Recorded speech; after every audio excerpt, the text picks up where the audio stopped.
여러분 반갑습니다. 저도 여기서 스토리 교회와 같이 같은 마음으로 워싱턴 DC에서 하나님 나라 이야기를 쓰고 있습니다.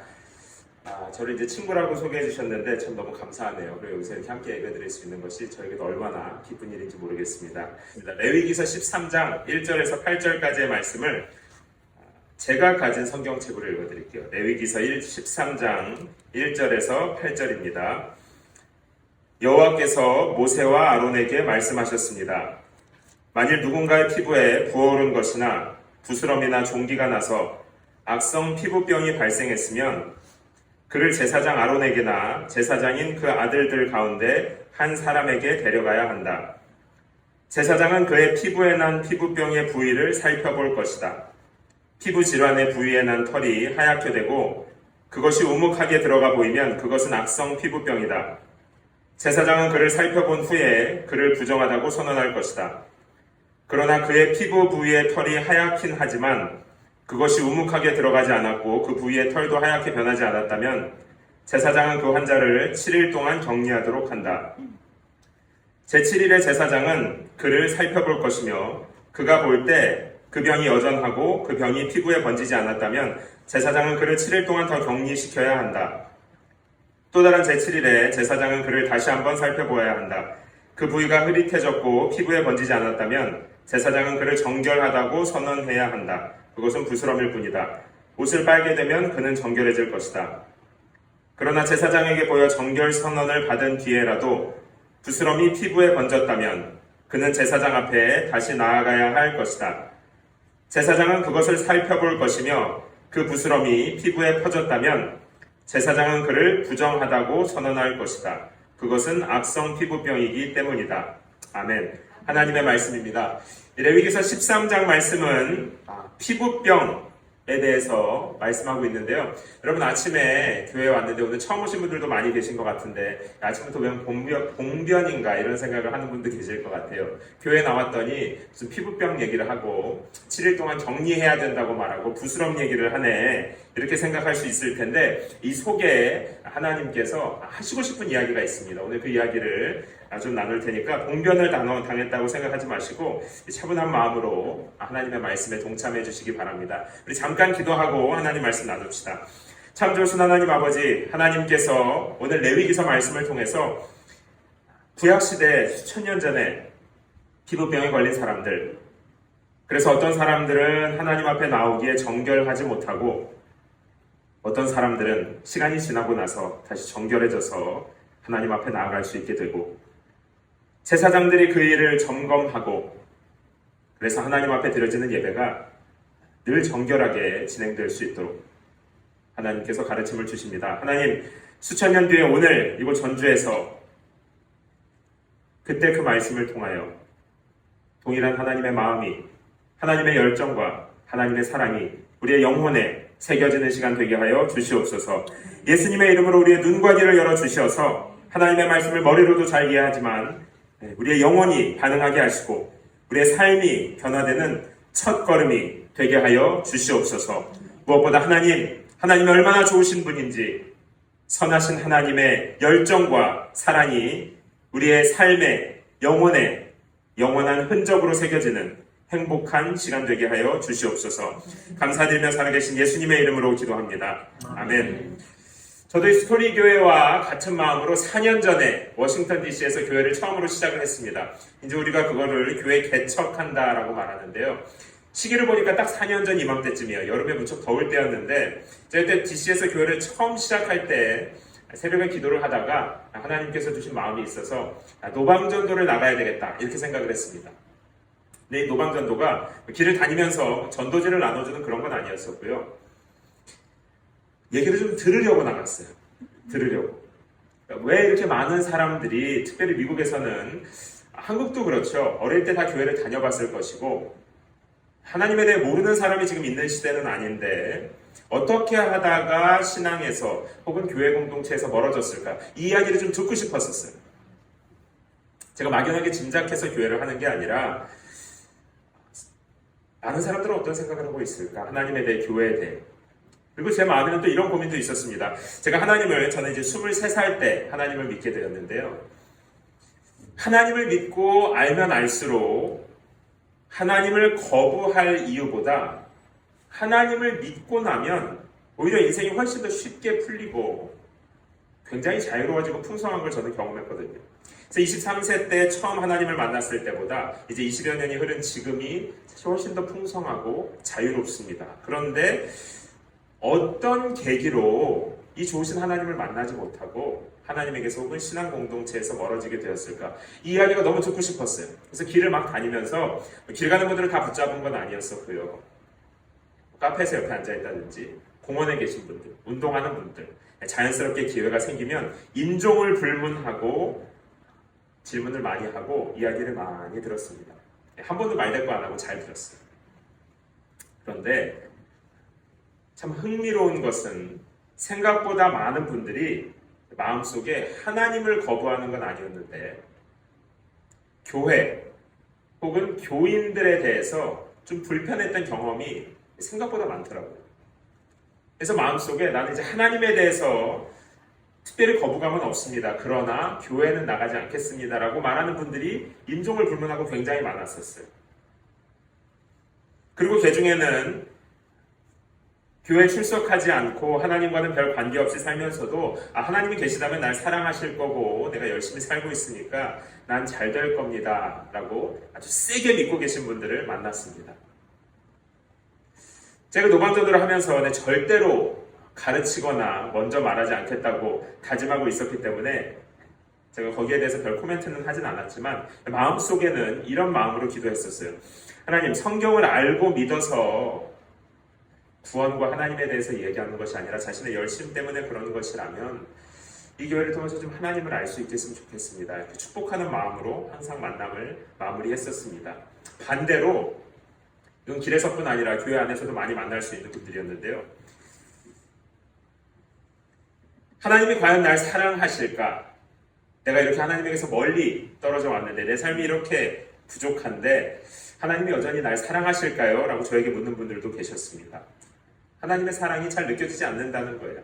하나님이 선하신 분이라는 것이 잘 와닿지 않는다는 것입니다. 앞에 대답하셨던 분들이 자신의 열심으로 혼자 센 느낌이어서 불안했다면 이 뒤에 대답하신 분들은요, 촛불같이 좀 흔들려서 조심스러웠습니다. 많은 경우의 고민은 나같이 부족한 사람이, 나처럼 하나님에게서 멀어진 사람이 여전히 하나님의 자녀가 될 수 있습니까? 이런 자격지심을 가지고 계신 것이죠. 혹시 이 자리에도 비슷한 마음을 가지고 계신 분들이 계시다면 제가 좀 바꿔서 다른 질문을 드릴 수 있을 것 같아요. 오늘 설교 제목인데요. 그렇다면 하나님의 자녀가 될 자격이 있는 사람이 과연 존재할까요? 제 박 목사님 개인적으로 굉장히 사랑하고 존경하는데 박 목사님은 하나님의 자녀가 될 자격이 있을까요? 오늘 우리가 읽은 레위기의 나병 환자 이야기는 누가 하나님의 자녀가 될 수 있겠는가? 누가 그렇다면 하나님 앞에 나갈 수 있겠는가에 대한 이야기입니다. 그러려면 먼저 나병에 대해서 잠깐 좀 공부를 해야 됩니다. 나병은요, 악성 피부병의 일종으로 피부가 하얗게 일어나거나 겉으로 볼 때는 곰팡이가 피는 것처럼 보이는 증상이 있어서 그럴 경우에 이 사람은 나병에 걸렸다라고 진단할 수 있습니다.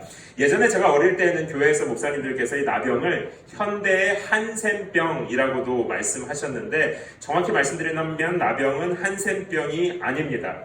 주후 5세기까지는 이 성경이 기록되었던 주변 지역에서 한센병이 발병했었다는 기록을 찾아보기가 어렵고요. 또 나병을 설명한 증상도 한센병과는 많이 다르고 또 나병은 한센병처럼 전염되거나 유전되는 것이 아니었습니다. 그런데 오늘 레위기를 보면 왜 전염되는 것도 아니고 특별히 지저분한 것 같지도 않은 이 피부병을 엄격하게 다루고 부정하다, 불결하다고 해서 격리, 7일 격리하고 제사장이 또 확인하고 증상이 남아있으면 또 격리하고 이렇게 해야 되거든요. 여기에서 이제 부정하다고 하는 것은 우리가 일반적으로 생각하는 건 부정하다는 건 이제 위생적이지 못하다 이렇게 생각할 수 있는데 오늘 레위기에서 말씀하시는 부정적이다, 부정하다 하는 것은 위생에 대한 문제가 아니라 의식과 관련된 겁니다. 제사 의식. 그러니까 하나님께 제사로 드리기에 하나님께 나아가기에 적합하지 못하다 이런 뜻이에요. 조금 더 예를 들어보죠. 구약시대 때 하나님께 나아갈 때는 제물을 하나님께 드려야 되는데 하나님께서 제물로 지정해 준 것은 짐승들이었었어요. 그런데 그 짐승들을 가지고 올 때 흠 없는 것을 가지고 오라고 했고 이것이 과연 흠 없는 것인지 기준에 맞는지 검수하는 분들이 계셨는데 그분들이 전체 제사를 관할하는 제사장들이었습니다. 나병도 비슷한 거예요.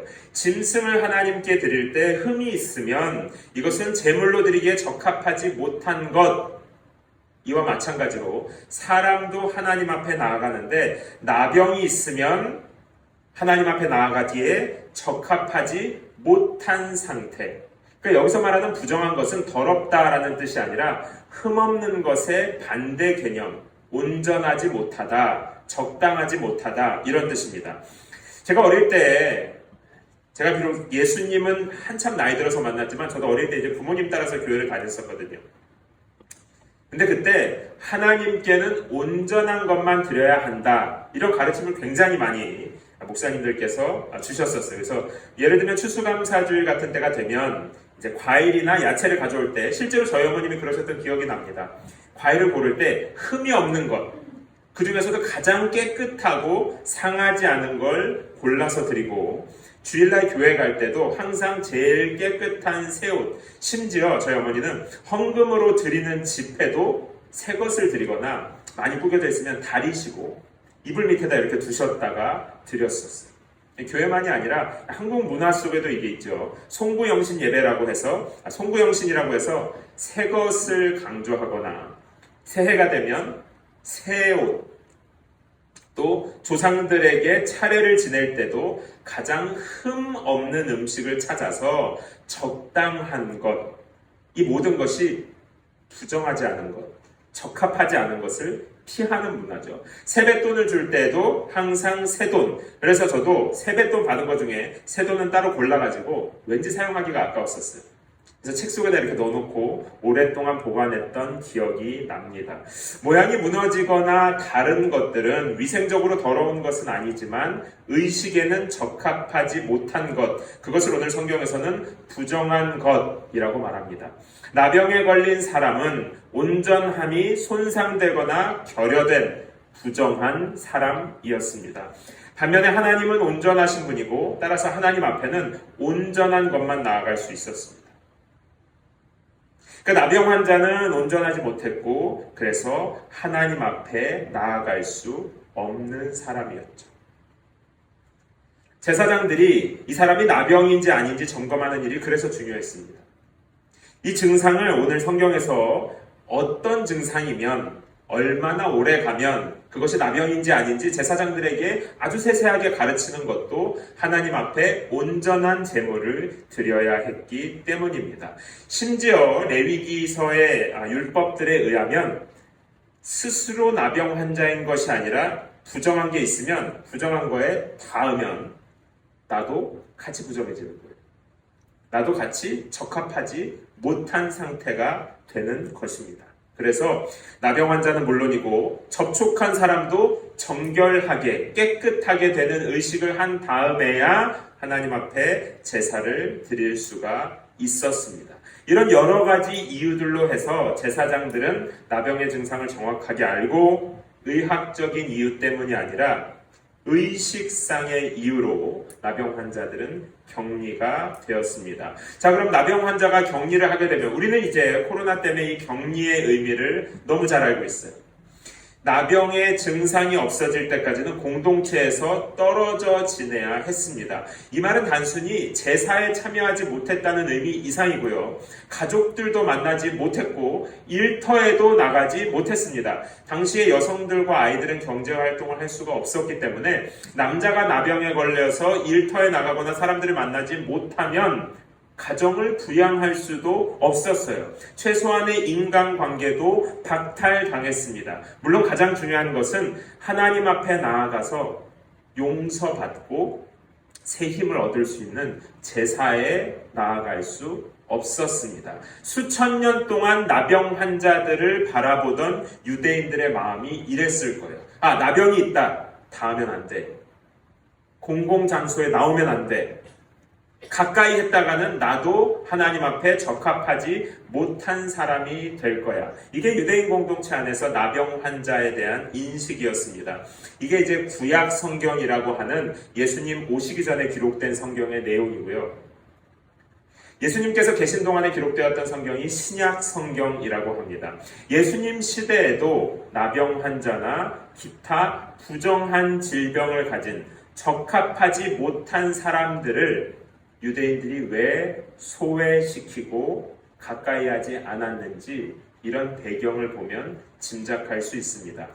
신약 성경에 보면 어떤 한 환자는 이 나병 혹은 부정한 질병들에 걸려서 38년 동안이나 무기력하게 홀로 지내기도 했습니다. 이들은 다른 사람들은 물론이고 스스로도 난 부정하다. 이 병이 낫지 않기 때문에 하나님 앞에 나아갈 자격이 없다, 온전하지 못하다라고 생각했습니다. 또 그들을 날마다 지나치던 종교인들도 이들과 접촉하면 자신도 부정하게 되잖아요. 말을 하거나 손이 닿으면요. 나에게도 하나님 앞에 나아갈 자격을 잃어버린다. 적합하지 않다라고 생각해서 오랫동안 이들이 소외되는 것은 당연했습니다. 여기까지가 성경의 얘기입니다.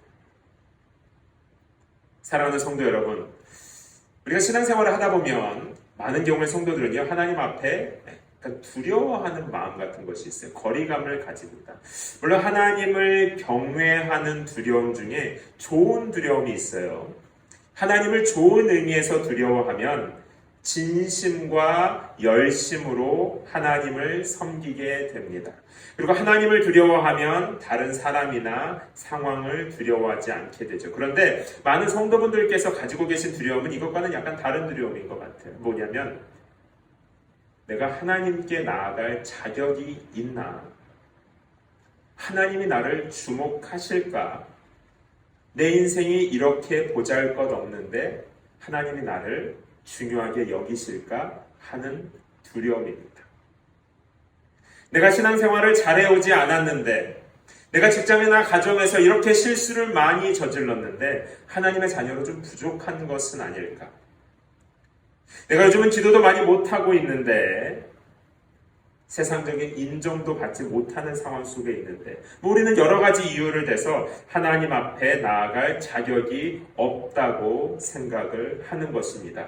이것은 마치 고대 사회에서 나병 환자가 하나님 앞에 나아가기에 나는 온전하지 못하고 적합하지 않은 사람이라고 여기는 것처럼 오늘날 많은 성도들도요, 스스로를 하나님 앞에 나아가기에 적합하지 못한 존재라고 생각하는 것입니다. 자신에 대해서만 그렇게 생각하면 회개하면 될 텐데요. 다른 사람의 자격도 판단합니다.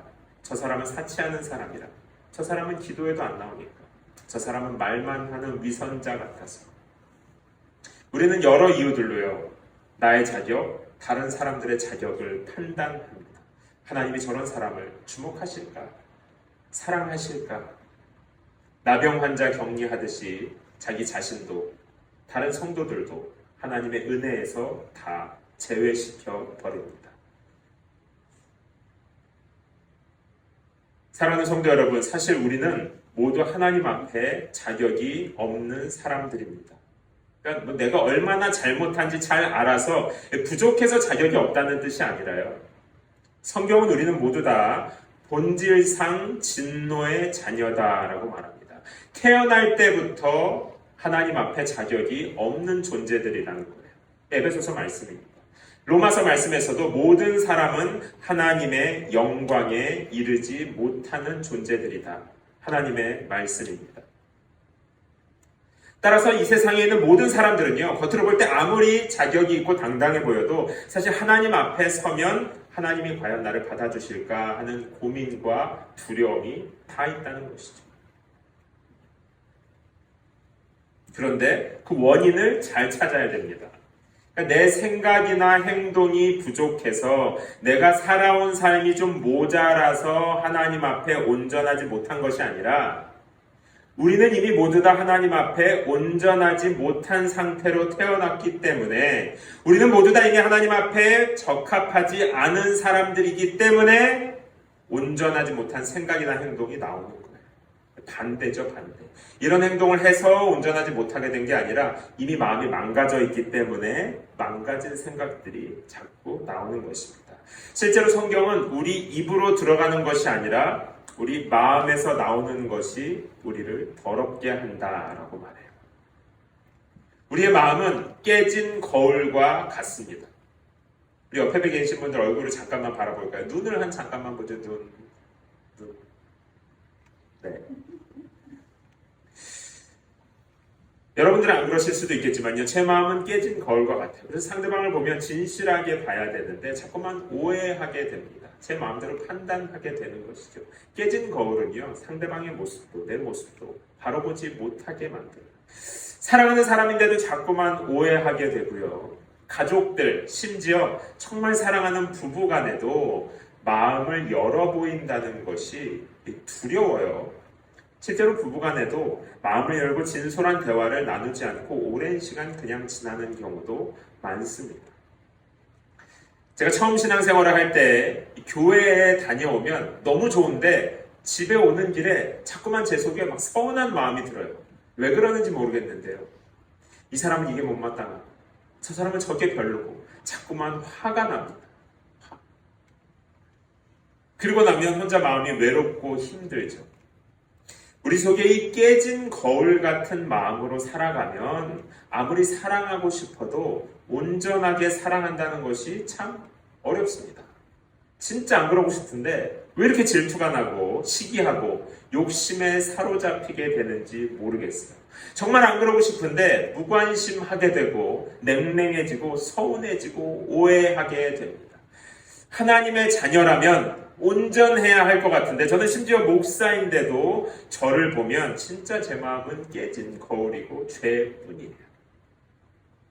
많은 분들은 모르시겠지만 저는 알죠. 나는 하나님 앞에 온전한 제물로 드려지기에 적합하지 않구나. 나는 부정하구나. 오늘날 교회가 이렇게 많은데 하나님을 믿는 성도들이 이렇게 많은데 너무나 많은 사람들이 스스로 또 서로를 나병 환자처럼 하나님의 은혜의 자리에서 제외시켜버립니다. 디모데후서 2장 20절에서 22절은 말합니다. 하나님께서 금그릇이나 은그릇이 아니라 깨끗한 그릇을 찾으신다라고 말해요. 이 말씀은 되게 위로가 되는 말씀인 것 같은데 조금만 비틀어서 생각해보면 참 어려운 말씀입니다. 예를 들면 이런 거예요. 야, 금그릇을 찾는다고 하면 내가 사회적으로 지위가 높은 사람이면 요즘 말로 금수저 같은 사람이 되면 그럼 나는 하나님이 찾으시는 사람이 될 수 있는 거예요. 은그릇을 찾으신다고 하면 그래 교회에서 내가 봉사도 많이 하고 헌금도 많이 하고 성도들 볼 때 존경할 만한 사람이 되면 하나님이 찾으시는 은그릇이 되는 겁니다. 그런데 깨끗한 그릇은 이건 어려워요. 금그릇이 돼도 깨끗하지 않을 수 있거든요. 은그릇이 돼도 하나님 앞에 좋은 삶을 멋있는 사람이 돼가지고 좋은 걸 드렸는데 내 마음은 깨진 그릇이야. 하나님은 마음 중심을 보신다고 하시니 숨기지도 못하고요. 사랑하는 성도 여러분, 우리는요 모두 다 나병 환자들의 마음을 이해할 수 있습니다. 7일 동안 격리하고 나갔는데도 아직도 부족한 거예요. 회개하고 나갔는데도 아직도 더러운 겁니다. 온전하지 못한 병, 하나님 앞에 인정받을 수 없는 늘 멀리 있는 것 같은 병, 바로 우리 모두가 가지고 있는 병이기 때문입니다. 남들은 다 제사 드리고 용서받고 회복되는 것 같은데 나만 제사에서 소외된 것 같은 마음. 내가 잘 못해서 우리 가정이 힘들어지면 어떡할까? 내가 이렇게 부족해서 우리 자녀들이, 우리 교회가 어려워지면 어떡할까? 이게 어쩌면 내가 자격 없다고 느낄 때 겪는 우리 모두의 외로움이고 두려움일지 모르겠어요. 사실 이럴 때가 가장 도움이 필요할 때거든요. 가장 외로울 때, 가장 두려울 때, 그럴 때 도움이 필요할 때 사실 우리는 더 자기 안으로 숨어 들어갑니다. 자기 안에 깨진 거울을 만날 때 어쩌면 사람들을 더 피해요. 하나님께도 마음을 닫습니다. 나병 환자들이 사람들에게서 점점 멀어지고 잊혀졌던 것처럼 오늘날 많은 성도들도 교회용 얼굴, 교회용 멘트를 하고 사실 이 도시가 얼마나 외로운지 모르겠습니다. 그런데 우리 서로에 대해서만 외로운 게 아니라 하나님께서 우리들을 얼마나 사랑하시는데 그 자녀들이 자꾸만 마음을 닫고 멀어질 때 하나님의 마음은 얼마나 안타까울까요? 레위기서는 결국 나병 환자를 진단하는 정도에서 멈춥니다. 제사장들이 나병 환자를 고칠 수는 없었어요. 다만 그들의 상태를 살펴보고 7일 동안 격리한 후에 회복되면 이 사람은 이제 더 이상 부정하지 않다. 하나님 앞에 나아갈 자격이 회복되었다라고 선포하는 역할을 하는 것이 제사장들의 일이었습니다. 그리고 그게 아니면 7일을 더 기다렸다가 한 번 더 살펴보고 이제 레위기서는 거기에서 끝나요. 그러나 예수님은 달랐습니다.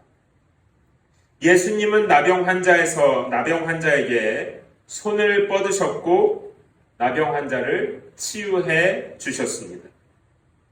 예수님께서 신약 성경에서 사람들을 많이 고쳐주시거든요. 근데 대부분의 경우에는 말로만 일어나라 라든지 말로만 사람들을 살리기도 하세요. 예수님에게는 힘이 있었고 권위가 있었기 때문에 충분히 가능했습니다. 그런데 나병 환자에게는 손을 대셔서 저기 보시듯이 그 사람에게 대시며 내가 원한다 깨끗하게 되어라. 왜 만지셨을까요? 지금 우리가 읽은 성경대로라면 나병 환자에게 손을 대는 것은 자신도 부정하게 되고 자신도 하나님 앞에 나아갈 자격을 잃게 되는 거라고 했죠. 그런데 예수님께서는 왜 마을을 돌아다니시면서 나병 환자도 만지고요. 하혈하는 여인들도 당시엔 부정한 질병이었거든요. 그런데 그 사람들도 만져서 낫게 합니다.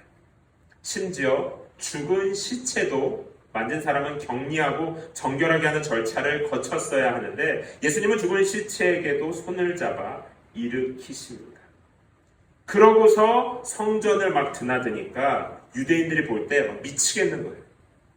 와, 저 부정한 것이 온갖 부정한 것들을 다 가지고 오네. 말하자면 차례상에 썩은 과일을 올려놓는 것이고 하나님 앞에 제물로 드려야 하는데 더러운 양들이 올려져 있는 모양인데요.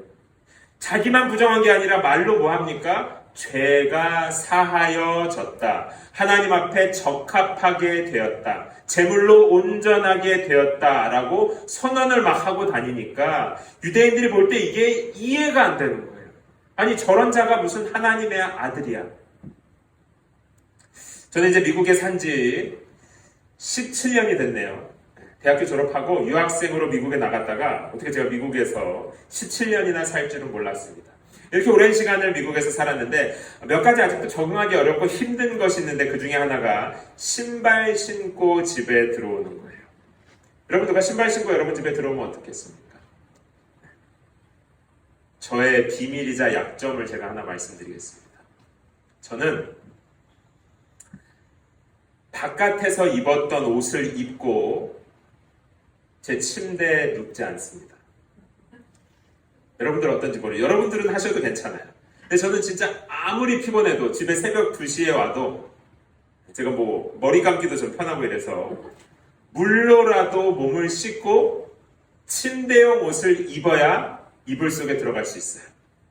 저는 그래요. 제가 뭐 그렇게 청결한 사람은 아닌데 신기하게 균에 예민합니다. 그런데 이런 사람이 신발 신고 누가 저희 집에 들어오는 건요. 저에게 진짜 공포예요. 공포. 가끔 집에 뭔가를 고쳐주러 오시는 분들이 있을 때 그분들이 신발 신고 막 집을 돌아다닐 때 한 발 한 발 저희 집 카펫을 밟을 때마다 제 가슴이 철렁철렁합니다. 유대인들이 예수님을 보면서 어떤 공포, 얼마나 마음이 불편했을지 감이 좀 오세요. 전 사실 그 균 별거 아니에요. 이 옷 입고 들어가서 자나 옷 갈아입고 자나 똑같아요. 제 옷장에 있었던 옷도 뭐 얼마나 깨끗하겠습니까? 그런데 실제로 온갖 부정한 것들을 다 만지고 다니면서 예수님은 성전에 들어오고 하나님의 아들이라고 말하고, 유대인들이 볼 땐 더러워 죽겠는데 너도 정결해졌고 자신도 정결하고 온전하다고 말하니까 유대인들이 너무 불편한 거예요. 그걸 예수님이 몰랐을까요? 모를 리가 없죠. 그런데도 왜 그렇게 만지고 다닐까요? 왜 그렇게 신발을 신고 집으로 들어가는지 모르겠어요. 왜 그렇게 만지고 다닐까요? 한 가지 이유밖에 없어요. 예수님께서 스스로 부정한 자가 되신 것입니다. 유대인들이 공포를 느낀 그대로예요.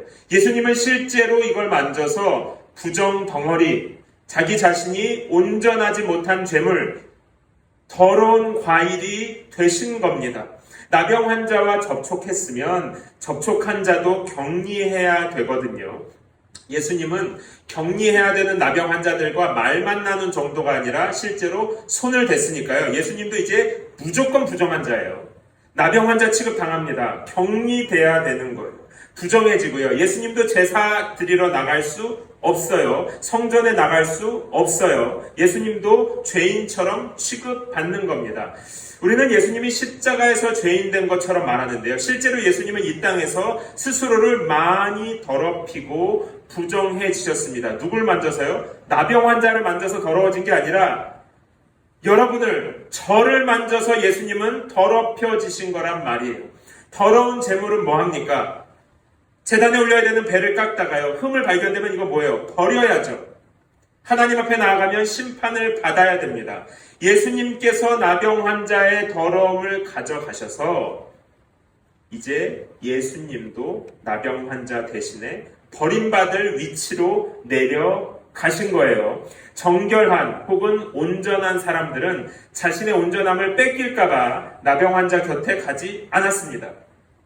그런데 예수님은 정말로 정결하신 분인데 손을 대셔서 이 나병 환자의 부정함을 가지고 오셨고, 예수님 안에 있는 정결함을 나병 환자에게 준 거예요. 우리는 이것을 놀라운 교환이라고 부를 수 있을 것 같아요. 저는 하나님 앞에 설 자격이 없죠. 성도로도 없죠. 목사로도 사실 자신이 없습니다. 저를 보면, 제가 섬기는 워싱턴 DC에 있는 워싱턴 연은교회 소망이 없어요. 하나님이 잘해줘야 할 이유가 없습니다. 워싱턴 DC에는 교회가, 한국말을 사용하는 교회가 딱 2개 있습니다. 시내에 있는 교회가 있고 바로 옆에 있는 저희 교회. 그나마 그 2개 있는데 2개 중에 1개가 이 지경이라면 이 도시 어떻게 하겠습니까? 그런데 예수님께서 저에게 손을 대셨어요. 그러면 이건 다른 얘기가 됩니다. 예수님이 저에게 손을 대셔서 저의 부정함을 가져가시고 예수님의 온전함을 저에게 주신 것이죠. 로마서 8장 1절 말씀을 한 목소리로 읽어보겠습니다. 시작. 그러므로 이제 그리스도 예수 안에 있는 사람들은 정죄를 받지 않습니다. 아멘. 이제 예수님께서 부정한 나에게 손을 대셔서 예수께서 부정해지셨고 예수 안에 있는 온전함을 나에게 주셨기 때문에 사람들이 나를 볼 때는 내가 나병 환자라 하더라도 나는 하나님께서 보실 때 온전해졌다라고 로마서 말씀이 말하고 있는 것입니다. 나병 환자들 중에는 가만히 기다리면 7일 지나서 낫는 사람이 있었어요. 그런데 저는요, 가만히 있으면 못 나요. 그냥 이렇게 있으면 괜찮아지겠지, 착한 일 하면 괜찮아지겠지. 안타깝지만 그렇지 않습니다. 신약성경을 보면 38년을 기다려도 못 나요. 자격이 평생 안 생깁니다. 그래서 어떻게 된 거예요? 예수님께서 오신 것이죠. 그래서 예수님께서 당신의 온전함을 주시기 위해서 예수님께서 우리에게 손을 대시고 우리의 부족함을 가져가신 것입니다. 사랑하는 성도 여러분, 나를 보면, 그러니까 저 말고 여러분이요, 우리 자신을 보면 하나님 앞에 나아갈 자격이 없죠. 우리를 보면 하나님이 이 교회를, 우리 가정을, 우리 자녀들을 축복해야 할 이유가 없습니다. 그러나 눈을 감고 예수님을 보십시오. 나병 환자에게 손대신 예수님, 부정한 여인의 접촉을 허락하신 예수님, 지금도 부정한 자들에게 손 내미셔서 그들의 부정함을 가져가시고 당신의 온전함을 내어주신 분을 바라보시면 거기에 우리의 소망이 있는 것입니다. 예수님께서 십자가에서 대신 우리의 부정함 때문에 대신 심판을 받으셨고 대가를 치르셨고 우리에게 자녀의 자격을 주셨습니다. 이 놀라운 교환 때문에 이제 우리는 하나님이 나를 사랑하실까? 내가 하나님의 주목을 받을 만한 자격이 있을까? 걱정할 필요가 있을까요? 없을까요? 이런 나에게 하나님이 괜찮다고 말씀하실까? 내가 이런데 두려워하지 않아도 됩니다. 여러분, 하나님이 여러분을 사랑하시고 여러분은 자격 없는 사람이 아니고 부족한 사람이 아니고 우리의 부족함을 가져가신 예수님 때문에 하나님 앞에 적합한 존재가 된 것입니다. 그래서 요한복음 1장 12절 말씀을 함께 읽고 말씀을 제가 마무리하겠습니다. 시작. 그러나 그분을 영접한 사람들, 곧 그분의 이름을 믿는 사람들에게는 하나님의 자녀가 될 권세를 주셨습니다. 아멘. 세상은 우리의 자격과 가치를 사실 자기들도 잘 모르는 기준으로 줄을 세워요. 학력대로 줄을 세우면 정말 그게 그 사람의 가치일까요? 그 사람의 이력과 세상의 명예로 줄 세우면, 연봉으로, 사회적 지위로 좀 더 가치 있는 인생, 그렇지 않은 인생. 교회의 경우에는 우리 교회는 사람도 많고 훌륭한 목사님들도 많고 권력과 명예도 많고 그러면 더 1등이고 안 그러면 3등이고 5등이고 누가 할까요? 누구 마음대로 줄 세우죠? 그런데 우리는 모두 다 세상의 기준에 영향을 받고요. 그런 것이 부족하면 스스로 초라하게 여기고 위축됩니다. 여러분 꼭 기억하십시오. 우리가 하나님의 인정을 받는 자격, 하나님의 자녀가 되는 권세는 그런 자기들도 모르는 떠돌아다니는 기준으로 주어지는 것이 아니라 예수 안에서 놀라운 교환에 의해서 주어진 것을 믿으시기 바랍니다. 부정한 나에게 예수님께서 당신의 온전함을 주셨습니다. 격리되어 있는 나에게 하나님의 사랑받는 자격을 예수께서 찾아와서 만져서 주신 거예요.